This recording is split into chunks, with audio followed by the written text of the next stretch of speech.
This is Undaunted.Life, a man's podcast. I'm your host, Kyle Thompson. Let's get into it. All right, guys, today I've got a special guest on the podcast for you. His name is Michael Felker. So he is the lead singer of a Christian metal band that I've been obsessed with over the last couple of months, and that is the band called Convictions. Now, this band, they have labeled themselves aggressive worship music.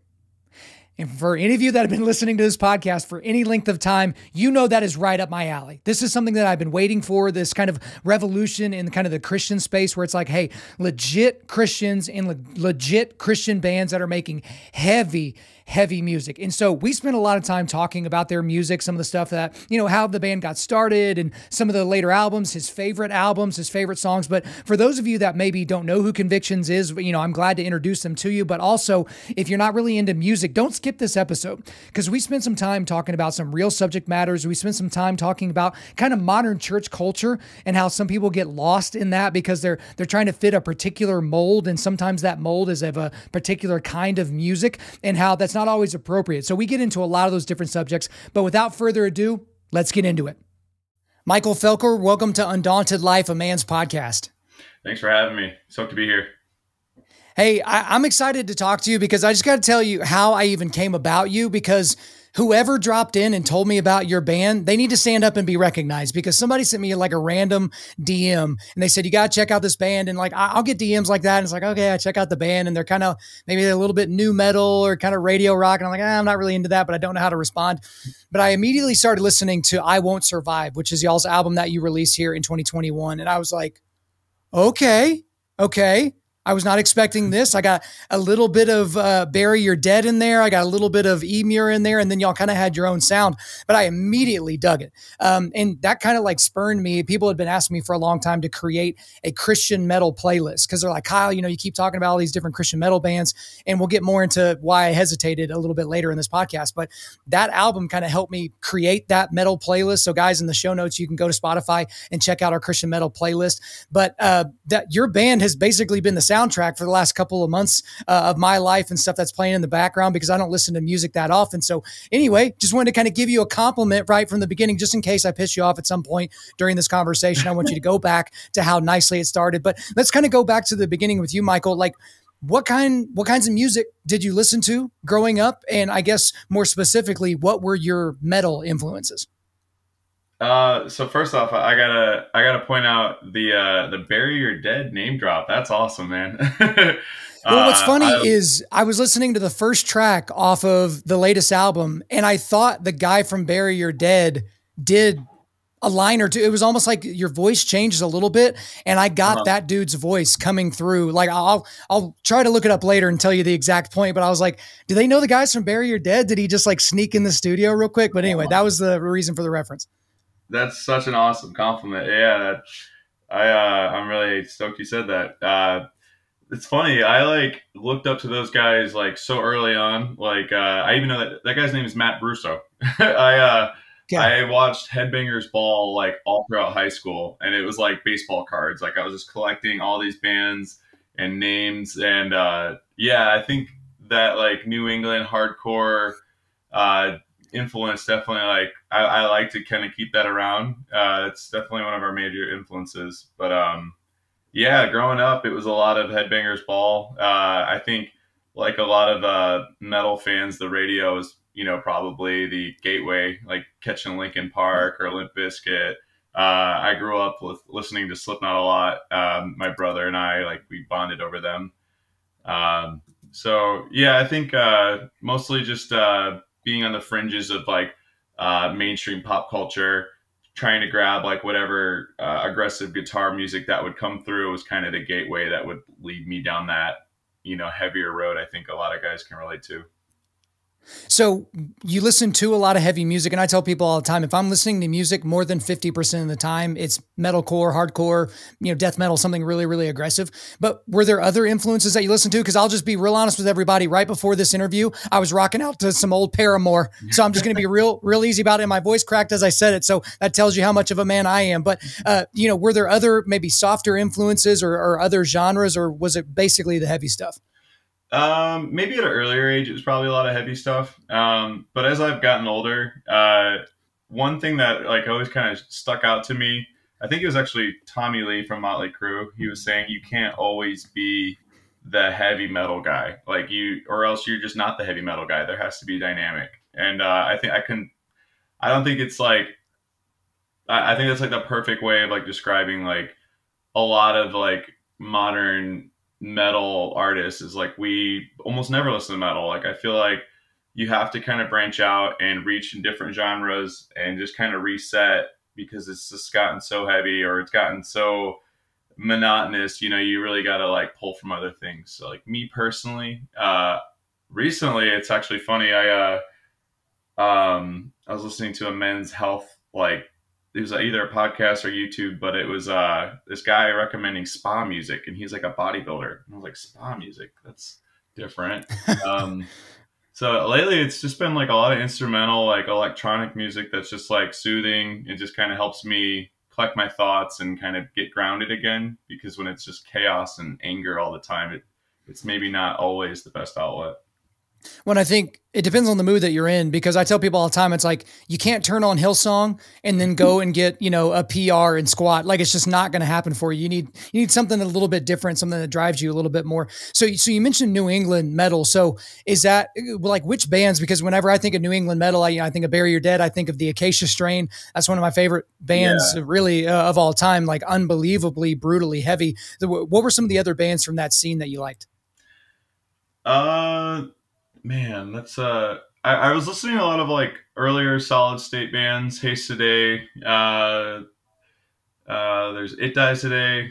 I really love them. That's probably like one of my biggest influences. Sanaya Beach, that's a cool name drop. Yeah, for sure. Yeah, I remember that band. I haven't listened to them in a while. Yeah. Man, there's so many. Being put on the spot kind of makes it hard. It's funny because they have a whole playlist. I mean, really, The cream will rise to the top in yeah, that Norma instance. Jean, there was As I Dying. There's of course Slipknot, which is like a little bit of a left field band because I was more focused on like the scene bands at the time. Like what was cool on MySpace. Well, the cool thing is like, you'll find bands with MySpace or Pure Volumes where I found a lot of the bands that I was into. I don't even know if that's still a thing, but August Burns Red, that's where I discovered them because their first full length album was that was like number one on Pure Volume. I was like, who's this band? They were all shaggy wearing Aeropostale shirts and crap. And I was like, this is kind of weird. But yeah, no, I dug it from the very beginning. So one thing for you, and we'll get more into kind of the whole Christian influence in terms of your music, but did you feel, because I felt this angst myself and maybe I was just unique, but, I would listen to Living Sacrifice and X-Toll and, these bands that were very, very much so Christian. Mm-hmm. And then I would have this tremendous amount of guilt whenever I would listen to the Acacia Strain or Slipknot or something that's harder and in some ways better, but way on the other side, especially the Acacia Strain. They went off a witchcraft cliff at some point and just started losing their minds. So did you kind of have that struggle as you were kind of growing up, even in your own personal faith, listening to this music to get that influence and then it just not being from a Christian worldview? So actually I had like the opposite upbringing. So I didn't grow up Christian like pretty much at all up until like my like late teen years. So like 99.9% of the music I was listening to was like secular, just like straight metal bands, and I loved it, and I still do. It wasn't until like I discovered like Shadows Are Security by As I Dying, or some of the older like Haste Today records, Norma Jean. My dad had taken me and my siblings to church, and I go to this church called Cedar Creek, and they had like a coffee shop, and there was the Norma Jean Redeemer album, and he grabbed that. He bought it, and he was like playing it in the car, trying to like switch gears for me to kind of like show me like there's cool bands that sound insane that aren't Christian or that aren't, like all doom and gloom. Like there's like positive messages in this. And I just thought it was the stupidest thing. I thought it was so funny. I was mocking those Yeah. bands. Like I was like rainbows and sunshine, like Yeah. laughing. And it's just so funny how it all kind of like turned for me. And now that's actually kind of what I'm trying to do for a living. Absolutely. So I guess for you, when did you decide or figure out that you wanted to actually make music as a career? I've been interested in it since I was like in junior high. I think it was just a lot of bullying and feeling kind of like left out of the main, uh, I don't know, narrative of my peers, like sports and stuff like that, and just kind of being bullied. And I think when I found metal, it was just this like powerful, aggressive, look at me kind of sound. And I was like, wow, like I kind of want that, um, that confidence and that power, I guess. And I think my earlier teen years, I was like, I think skateboarding's great and I love it. And I wanted to be a pro skater so bad and I was really good. But it wasn't until like I started a band with my brothers when I was about 14, 15. And I actually played my first show when I was 15. That I was like, yeah, I think I'm just going to dedicate my whole life to this. And I'm still doing it. So when you say your brothers, these are your actual brothers or just, really close friends? Yeah. I mean, my stepbrother, he was playing guitar in my first band, and my dad and my stepmom had just been getting married, so it was like we were friends that became brothers. And then my other brother Jake, he was my best friend growing up, and his older brother would eventually marry my older sister. So we became family in a literal sense too. So yeah, it's my brothers. Okay, that's awesome. So one thing that I've talked about on other podcasts is kind of being a area of disappointment for me because I'm similar to you in that I didn't grow up in church. Kind of my middle teen years is where I started going to church on my own, where I became a Christian and those different things. But as as a 30 something year old, right? Every few months, one of those bands that I loved at the time, the lead singer comes out as atheist, or they said, hey, we were never, Embodiment is one of those bands that they were like, yeah, we were never really Christians. We were never really into that, but we knew if we played bar shows, we'd get paid $300-400. And if we played church shows, we'd get paid like $1,000, $1,200. And so we just kept doing these church shows and not cussing in our music and not drinking around the pastor kind of a thing. So Mhm. I guess for you, since you're kind of in this Christian space, and we'll get into kind of how you guys label yourselves as a band, is that disappointing to you? Do you feel like that is something that's still common? Because I'm unplugged from the scene, as it were. Like basically, like once every 5 years when Zayo like goes on tour, like I'll catch them or something like that. But I don't really go to shows unless it's August Burns Red or something like that, where I'm like I really want to go see this band. But is the Right. scene kind of still like that, where it's people that are just kind of playing Christian? Uh, that's a tricky question. My experience has been mostly really, really good. Uh, we try and market ourselves in the secular audience. Just playing with just your normal secular bands, doing bar shows and dive bars, and normal venues across the country and sometimes the world. But when we occasionally will come back to like Christian festivals, the Christian Fest, Life Fest, Audio Feed, um, we're always really excited and happy. Like the way you're treated, I feel like is a lot more welcoming, I guess. And I feel like more of a there's such a bigger demographic at these Christian festivals, just because everybody is kind of looking for the same messages, maybe, and they're wanting to support you. So I feel like it's kind of our job to try and show something different when we enter those uh, environments. Mostly, our mission would be to reach like the unchurched, or um, trying to show Christianity in a maybe more of an eye level, grounded way to hopefully kind of reach a non Christian audience, and to try and build that bridge up. I think we meet a lot of people on the road that younger kids perhaps, or maybe older guys that grew up in maybe a toxic Christian environment, and we want to kind of hopefully build that bridge a little bit with like, hey man, we're normal, we're dudes just like you, man. If you're drinking a beer or whatever, like we're here with you, man. You know, like, we're cool. Like it's not like a lot of people maybe have been judged or pushed to the fringes of, you know, the church. Maybe like you were mentioning, and it's kind of like facilitating that, but also like hopefully like with our new record, I Won't Survive is sharing a message that I think anybody can digest. Yeah, that makes sense. And I definitely see that within your music. And you have to be kind of aware of your audience, because I remember this was back in the day when POD, when the Satellites album had just came out, and this is, you know, it came out on 9/11, which is like, of course, you know, that big album would come out on such a crazy day.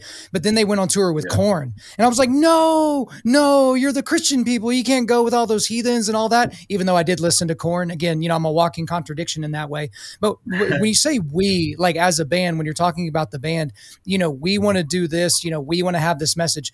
So would it be fair for me to say that all the members, all four members of Convictions are disciples of Jesus, you know, Christians, Bible believing Christians? And the reason I ask that is because it goes back to what I was saying with some of those other bands, is you would have an outright Christian. I think of Micah Kennard with, you know, Oh Sleeper, you know, seemingly a very devout and outwardly Christian man. None of the other guys in the band claim that worldview publicly. And even, I guess, the guitarist, lead guitarist, and the clean vocalist, you know, he's vehemently atheist in kind of the things that he does. And that's kind of the interesting dichotomy of that band. Yeah. So are all the members of Convictions Christians? Yes. Yeah. Yeah. We all have the same beliefs, and we're pretty upfront about it. Like a lot of people now, like it's kind of funny. They're like, so like, are you a Christian band, or like, are you Christians in a band? And I'm like, come on, man, like we're a Christian band, like of course. Like I don't know, like it's kind of a funny. I feel like people want to like walk that, you know, that line like really funny, but it's like if you have Christian messages in your music, and you might say Jesus or God, or like share a scripture, like people are gonna find out and they're gonna want to know like what you're all about. So like with us in Christianity, our faith being such a big thing, it's like, well, yeah, of course, like we're not gonna not like try and hide that, you know, like it's just pointless. So yeah, like we just say we're a Christian band and we're Christian men too. Yeah, I think that's really funny. Whenever you were talking through that, I immediately thought of Lecrae. So when Lecrae started getting really big, you know, he started trying to distance himself from the Christian label, not from Christ necessarily, even though he kind of did go off the woke deep end there for a little bit. But he just basically was like, hey, you know, I'm a rapper who's a Christian, as opposed to saying I'm a Christian rapper. And then he started getting invited to, you know, different parties, and he started going on the BET Awards, and he started doing some different things almost when he dropped that label. So I don't want to imbue motive on him as to why he did that. But I do think it is interesting that there are a lot of bands that just, they don't know which side to be on. Whenever I was interviewing Matt Greiner with August Burns Red, he kind of took us through, you know, this come to Jesus moment, no pun intended, where the band had to decide, like, are we a band? Is this our career? Like, we're just going to try to be the biggest band and support ourselves and our families? Or are we a Christian band? Are we spreading the gospel? And, you know, they kind of had to make that decision. So guys, check out my interview with Matt Greiner to get the answer to that. How about that for a segue? But let's go ahead and get back into Convictions. So let's just start with, you know, give us the Spark Note version of how the band came together. And then why did you choose the name Convictions? Okay. So the band, I want to say, was formed around 2010, 11. It was almost a completely different lineup, with the exception of Zach on drums and Josh, our guitar player. When they formed, the idea was to make a really aggressive, straight up Christian hardcore band. But the members of the band were conflicted because they felt they were not worthy to try and share this, you know, glorious message when they're, you know, like having their own sins and struggles and personal obstacles that they're facing. So it all just kind of came to the idea that, hey guys, let's just write about our convictions. And that was like the pun that sparked the name. And that's kind of been the, I guess, cornerstone of what we do. We try and just tell it like it is, try and be as transparent as we can with our like vulnerabilities and things like that and struggles.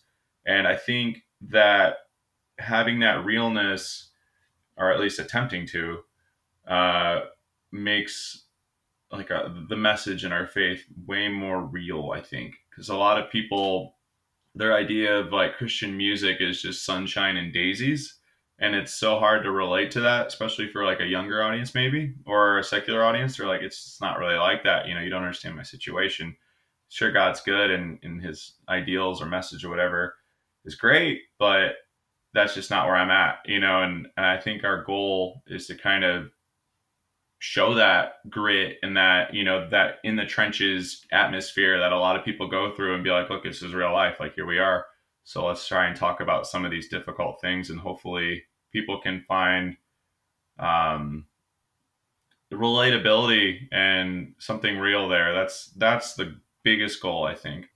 Well, and even from your website, I pulled a quote from it. It's that we feel that just because you are a Christian doesn't mean you are exempt from the struggles of this world. And so, but even still, like even in the kind of the metal world where things do tend to be a little bit more ethereal, a little bit more dark, why write music, specifically lyrically? And I don't know if you're the only one that writes lyrics or if the whole band does it. I don't really know how that works. So maybe you can tell us that as well. But why write about things that are that real? Why not keep things more vague and in kind of the safer areas? It's tricky. I think with our band, like, we just can't do that. I think we've tried a little bit here and there, or at least kept it a little more broad to try and maybe reach that wider audience. It's tough.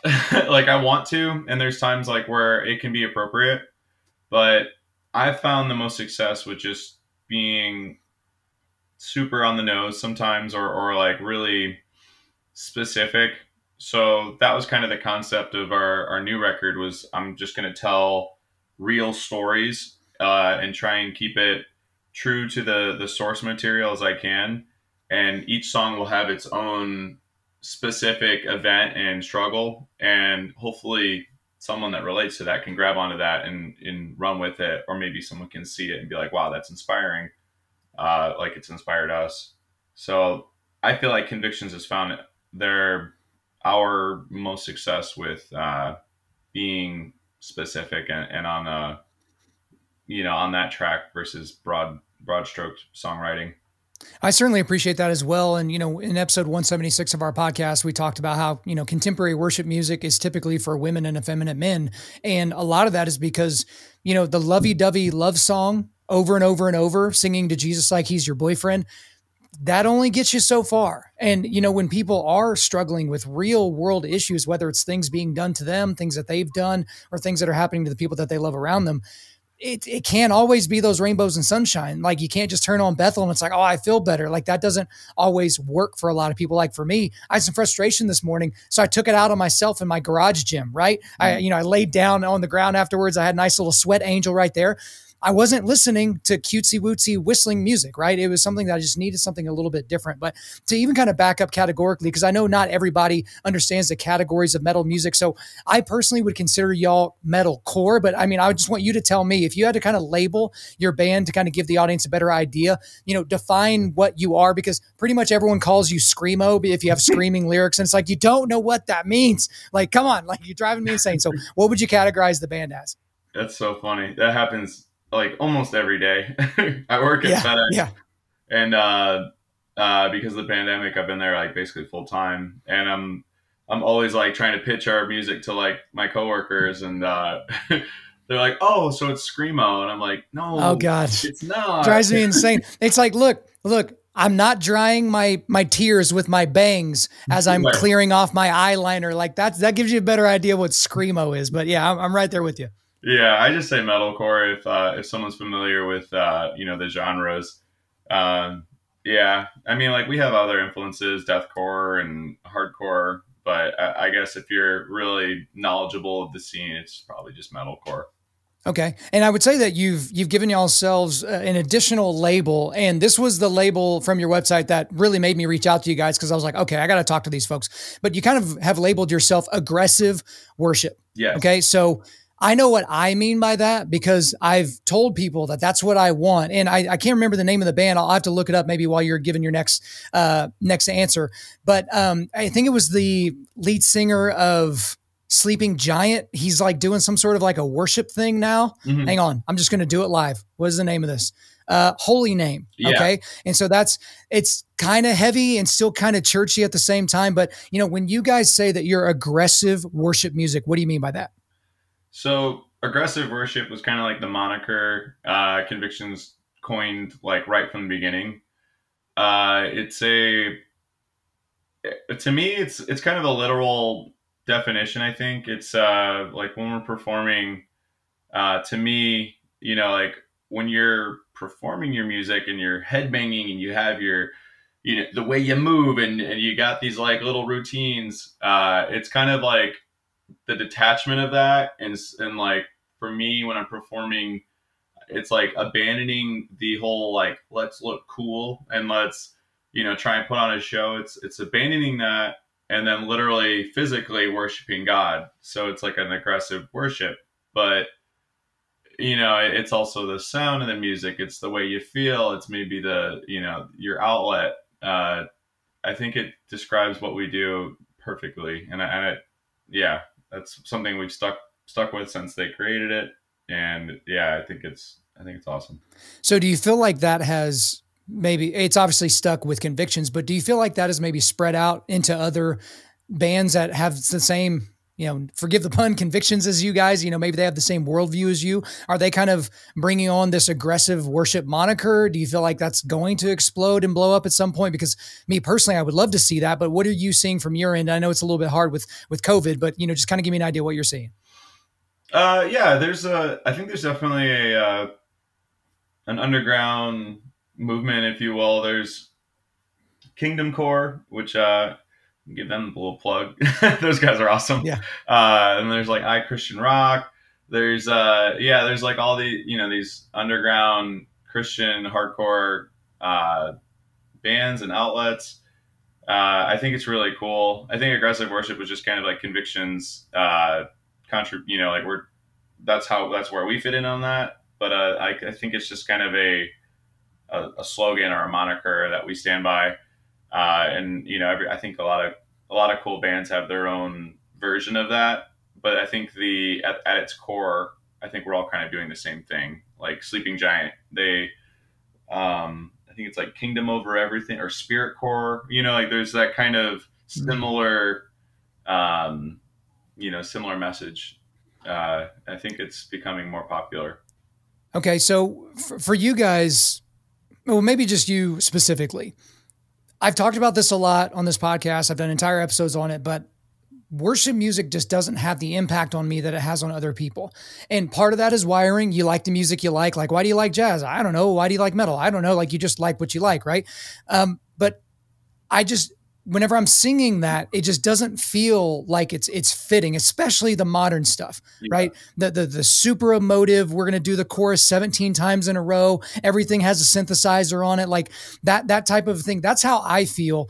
And I felt that way. And I kept that inside because I was shamed by it, right? A lot of people are just, this one guy, reached out to me, or he basically told me, he's like, Kyle, if you don't like worship music, you're probably not saved. And he was serious because he was a worship pastor at a church. And I was just like, what the hell do you do with that? And like, you're trying to figure out how to be a Christian and you're listening to this music and you're like, this music sucks. Is this what it's going to be like in heaven? I'm just going to have to listen to this over and over. I can't take it. I'll go to wherever is other than here. But for you, do you have those feelings, or have you had those feelings when listening to worship music? Because as you admitted, you had almost 20 years of kind of secular music that kind of just marinated you. Whenever you get into the worship space, like, what is that? How do you feel about that? Yeah, I loved your. I think it might just be your intro now. I listened to the link you sent me yesterday. Yeah, I was driving and I was listening. And I was like, wow, that is me to a T. Like I don't know what it is about worship music, but like you said, maybe it's just like the way I've been brought up and how long I've been in the secular realm. But it just doesn't do it for me. I get so. I mean, there's definitely songs and moments that I'll have, of course, especially if it's a powerful message, or maybe someone speaking over some type of instrumental music. It can definitely move me for sure, and I understand it. But like you said, like Hillsong and on all these artists that are so popular, I just don't know about. There's festivals we've done when I'm like, who's Skillet? And they're like, what? They're like, what? And I'm like, I just don't know, man. Like, I'm just not there. And it doesn't have that impact on me. I must have missed the train on that. But I have a funny comment that's well, I think it was actually last night. I was showing my brother. There's this TikTok of this worship pastor, and he's trying to like break the mold and get out of the standard cues in worship music. So he starts playing, and he was told not to. He starts playing the Jurassic Park yeah, theme song. it brought me to tears. Dude, I was so funny. I was so dead. I think I think that kind of describes some of my relationships with worship music. It's I don't know. I want to like it, and I definitely can feel it, but it's my like least favorite part of church. Like I'm like, just get to the message. This is where I connect with, and I can kind of immerse myself. Sometimes the worship music it can be a bit jarring or distracting for me. Just give me just give me some hardcore as August Burns Red or something, and I'm like, there I am.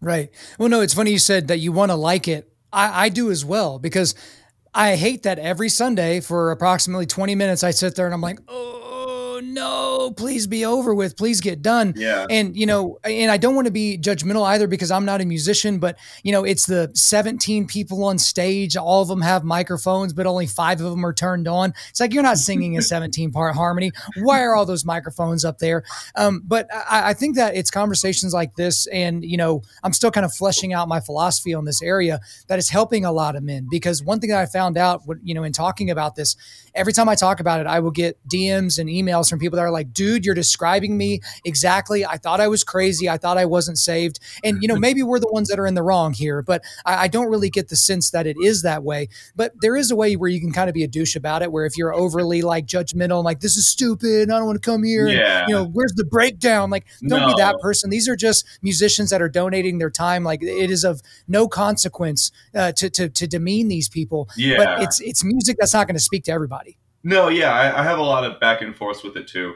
Like I said, sometimes I am super moved, maybe to the point of like wanting to cry. It just depends on if the Holy Spirit is present and I'm engaged. If it's not 9 a.m. and I'm getting off a third shift or something.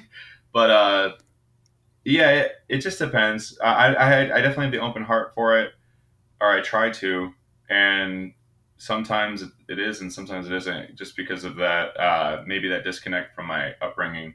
But I think the Holy Spirit can speak in so many different ways. Like one of my favorite artists is an electronic instrumental band called Tycho, and from everything I know, they're not a Christian band, but it's something about that music really speaks to me spiritually. And I'm able to like pray or have my moment with God, and maybe it's in the background and it only enhances it. And maybe that wasn't the intent of the artist, but that's just how I think God is translating that music to me. And you can worship in so many ways. I think that gets overlooked a lot. Like if you're a carpenter, the way you're working with the wood and you're molding it, like that is worship. Or maybe you're in a band and you're doing a breakdown and you're sweating and you're about to crack the neck of your guitar because you're just so into it. That's worship too. Like it doesn't have to be, like you said, a 20-part harmony with 16 mics turned off. Maybe, I don't know. I think if you have the heart open to it, I think that's enough for God.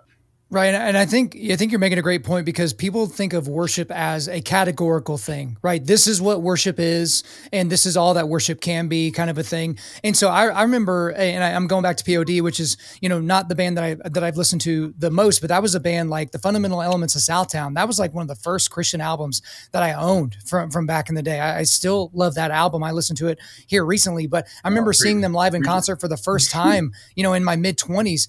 And like, I've never really felt the need to put my hands up and worship at like, a church camp or kind of like a church service.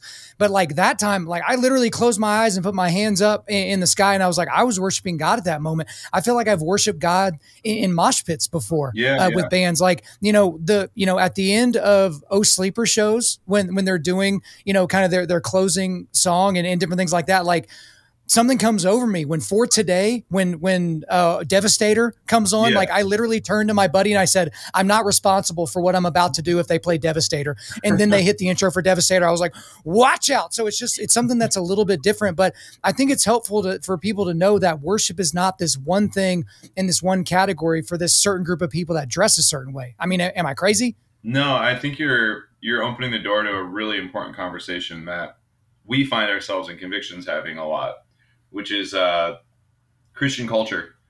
There's new people that'll come to like church or Christian cliques, and they'll feel excluded, like they're not a part of the conversation because you're not doing Christianity the way that maybe they are, and maybe that's a Western Christian culture thing, but like you said, like with the worship and stuff, like there's only one way to do it. And if you're not doing it the way that I do in my church, then you might need to be saved. And it's like, no, like maybe we're playing for the same team, but I'm just, I'm in the outfield and I'm, or, you know what I mean? Like, you see what I'm getting at? Like, it's like, yeah.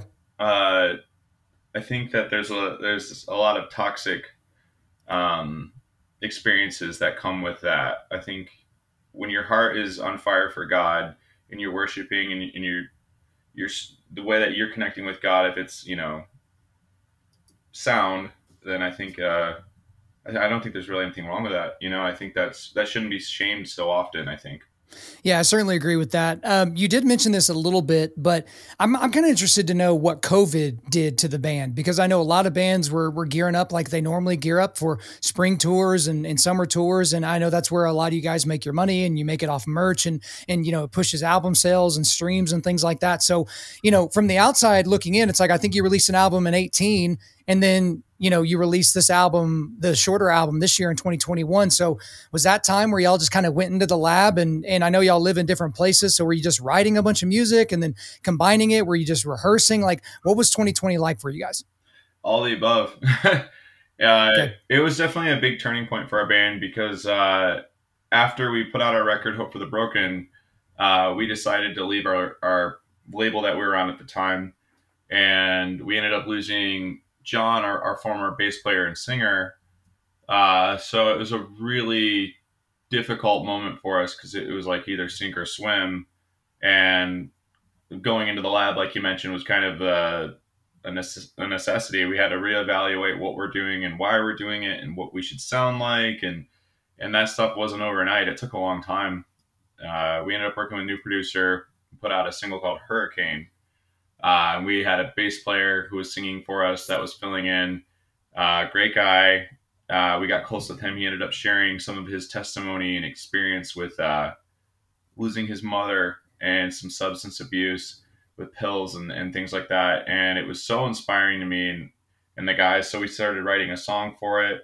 And that kind of sparked this idea where I'm going to go out and find people that we've met that have inspired us with their stories and to start interviewing them and writing about it.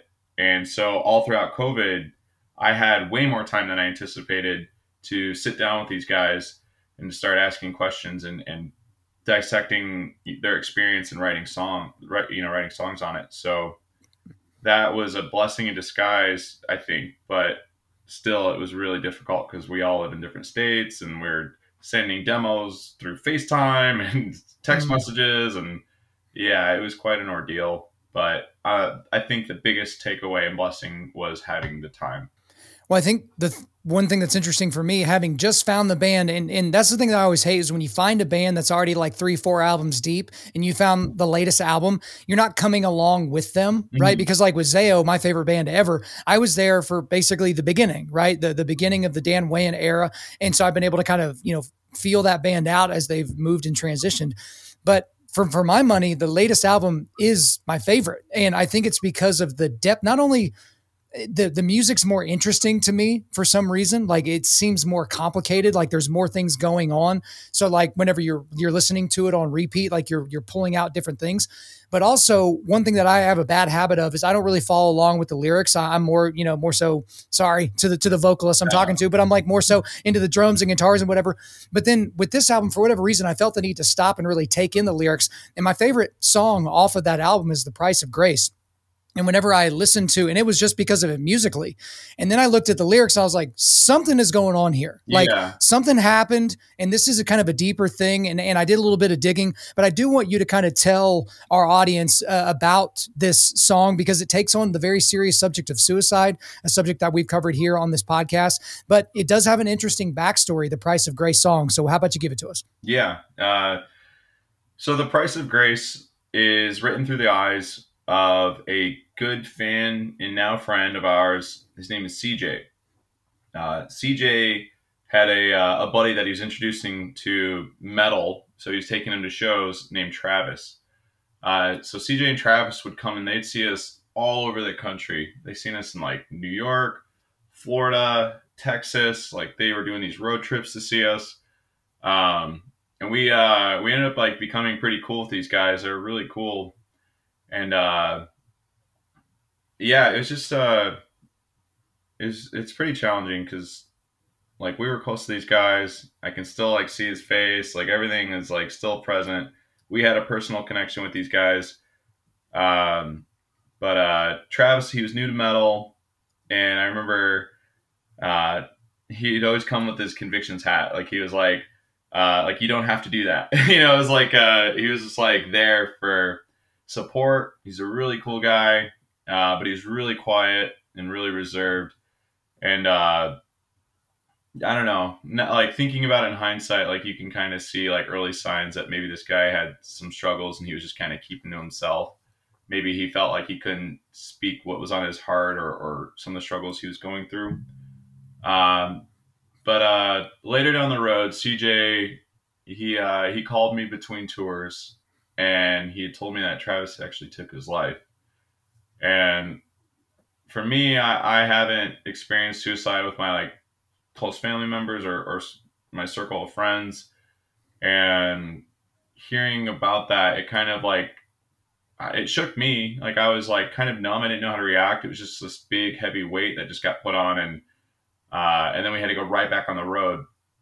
And one thing with convictions is we always try and share an important message or current event, like on stage, halfway through our set, we'll just kind of like talk and share something. And so I started telling the story about Travis and how he maybe couldn't, as like a, strong, tall, built, tough guy, he couldn't share his heart, perhaps. And maybe that led to, him hurting himself. So I kind of wanted to speak out on that. And there were so many guys and girls that would come up to us after the show and share their experience with suicide and how they may have felt like they also couldn't share their feelings, and maybe it's toxic masculinity or maybe it's their upbringing or what have you. But it was a really therapeutic thing, and I think that kind of sparked the thought of writing a song on it. And CJ, he was super cool about us doing that. So I interviewed him throughout COVID, as I mentioned earlier, and he allowed me to ask him some very sensitive questions, and he was very open to it. So yeah, the Price of Grace is I try to tell CJ's story like firsthand account chronologically. So it starts off with him in his dorm. There's a lyric that says, "Circles through circles, I'm spiraling around the room. This phone call, I'm in denial, lost in the static of the silence of your silence." That's supposed to be him receiving the phone call that Travis had taken his life. And then there's this downward spiral CJ goes through with as he's handling the 5 stages of grief. So I kind of tried to chronologically go through each of the 5 stages of grief and use his real life moments to kind of explain his journey through that. And it was really a unique experience because we actually were able to have a real voicemail that CJ had sent us just kind of explaining what he was going through and how he's feeling and what he really wanted to share with Travis after he got the news. So it's been a really interesting journey uh, after we had put this song out, because there's just been so many people that have reached out to us and shared their experiences and how this song has affected them. And us as artists, like we it's hard to react to that. Like, what do you say? You know, it's when someone shares something so deep and personal, I think it's more about listening and trying to understand and have empathy. And if you can, be a shoulder to those who, you know, want to open up. And that kind of goes all the way back to what I was saying earlier about how people may feel like they can't share what they're struggling with. So opening that conversation, I think, is the best thing that we could have done. Yeah, and I just got to tell you, it's whenever you go into these serious areas where you can have the biggest impact, because when you cover things with your music, or maybe when I cover things on my show, it's extending that olive branch or opening up that door for somebody to reach back out. Some of the emails that I get, Michael, are like, what do I do with this? Just a couple of days ago, this guy basically said he was in such a dark place. You know, he's thinking about hurting himself, you know, similar to the situation that you were in, Yeah. but he's listening to my show and it's helping him get through. And I'm like, what? Like, I can't even, like, I'm not even addressing his issue directly, but you're just giving somebody an outlet. And that doesn't make you special, but it does give you a special amount of responsibility that you need to give to whatever community you're in. So I'm in the, you know, podcasting, Christian men's space. You're in the music space. And it's like, that's your responsibility as an artist, because most of us are not creating things that are going to be echoing hundreds and hundreds of years from now, right? I'm not sure that anyone hundreds of years from now is going to be listening to this conversation. I hope so. But you do the most with the impact that you have, and you try to increase that level of impact. But, you know, here I go preaching again. I want to kind of get back to the stuff with you guys, but I just wanted to kind of let you know, I'm so glad that y'all are doing that. I think that's a very, very important thing that y'all have chosen to do. And I would encourage you to continue doing it. But now I'm going to make you pick your favorite kid. And people hate doing that, but I love it because I like making people uncomfortable. So let's just say God's talking to you. He's about to snap his fingers and he says, you can leave the world one Convictions album. What is the album that you're leaving the world? And number two, you get to leave, you know, let's say God gives you 6 months with that album, but then he's going to go down to one song. All right. You have to leave one song for humanity. What is your favorite album? What's your favorite song that you have made?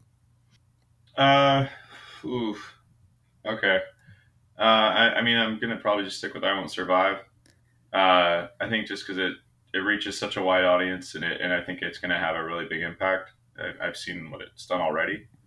Uh, that would probably be it.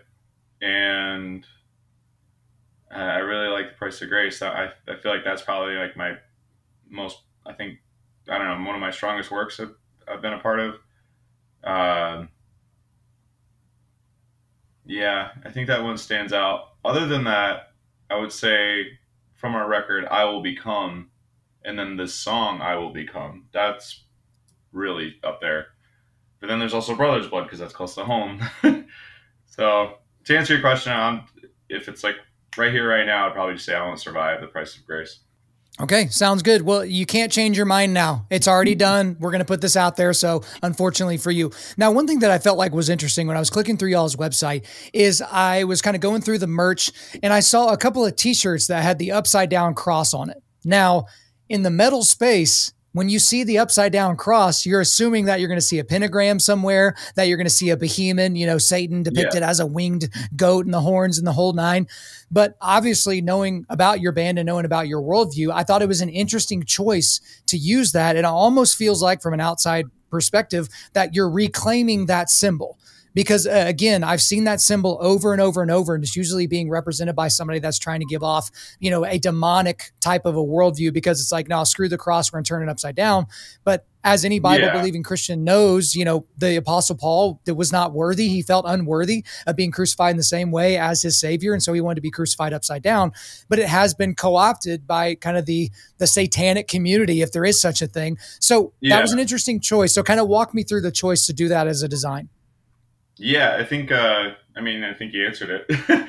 That reclaiming of the symbol was, I think, definitely a motive. Because we've seen lots of bands and stuff like that. No, we're not knocking other bands. Like, there's some really good bands out there that don't agree with what we were saying, but the I think the overall goal was to open conversation, and it's been really effective. We've had a lot of people.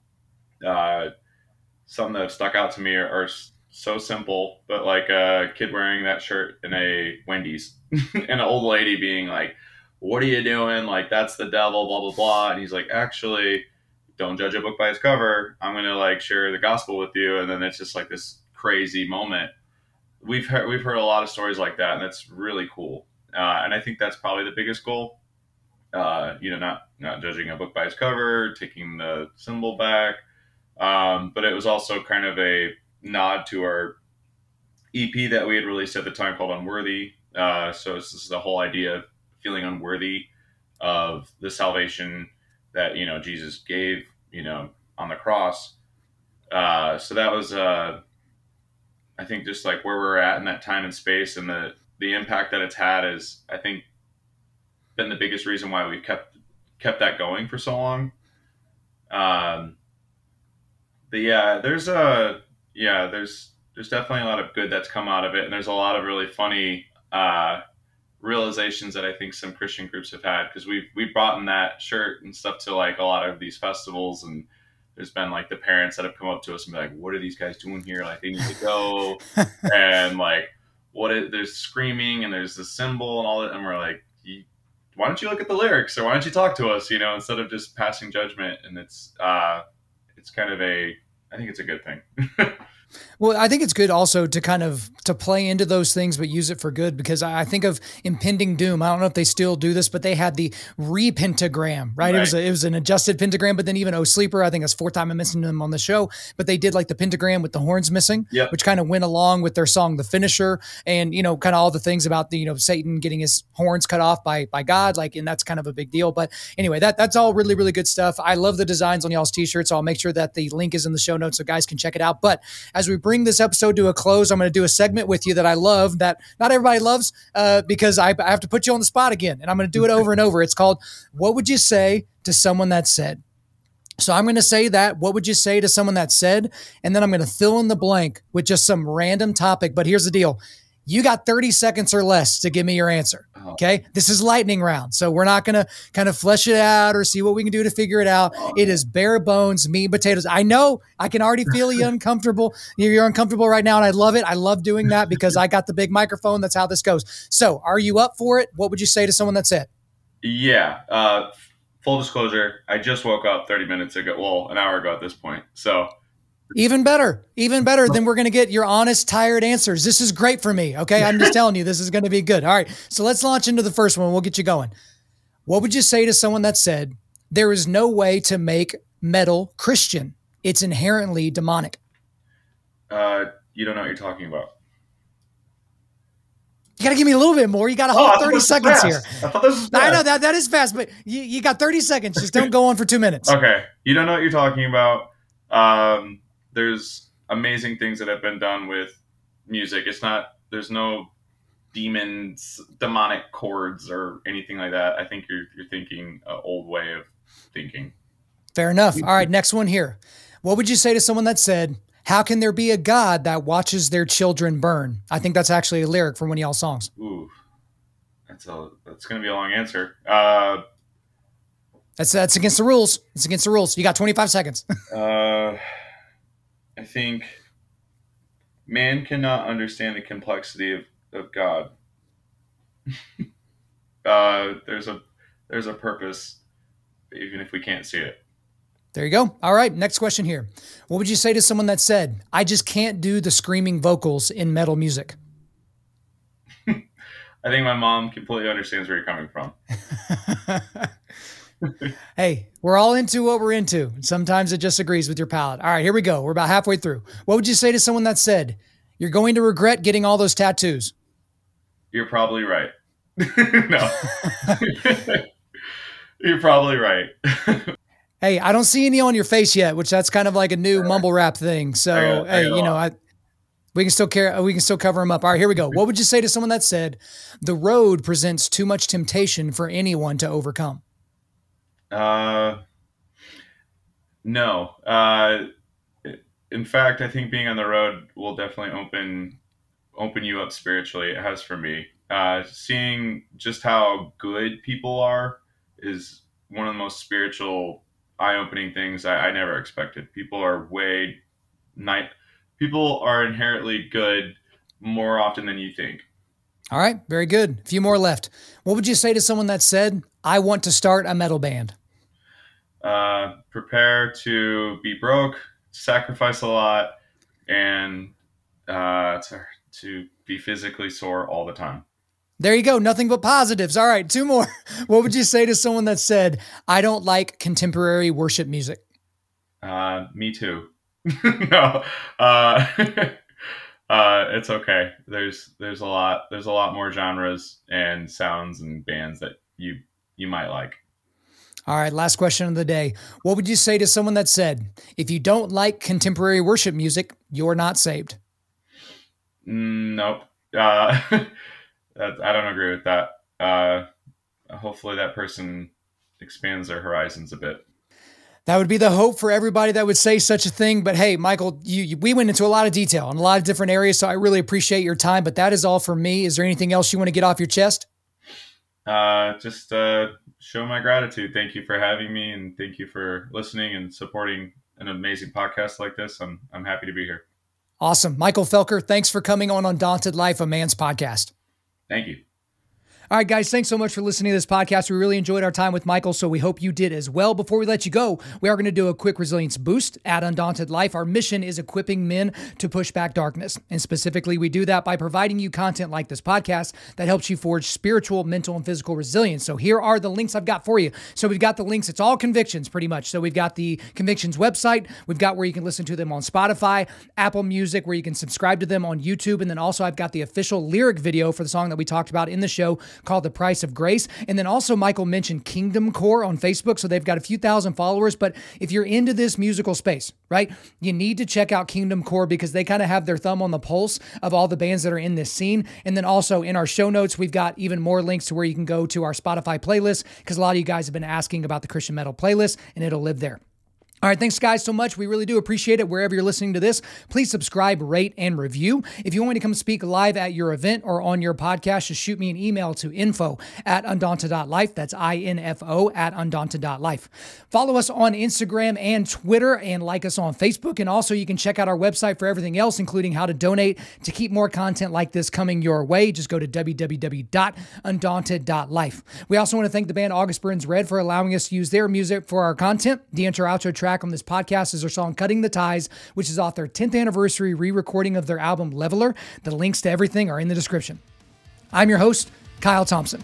Remember, keep pushing back darkness, keep forging spiritual, mental, and physical resilience, keep seeking the Lion of Judah.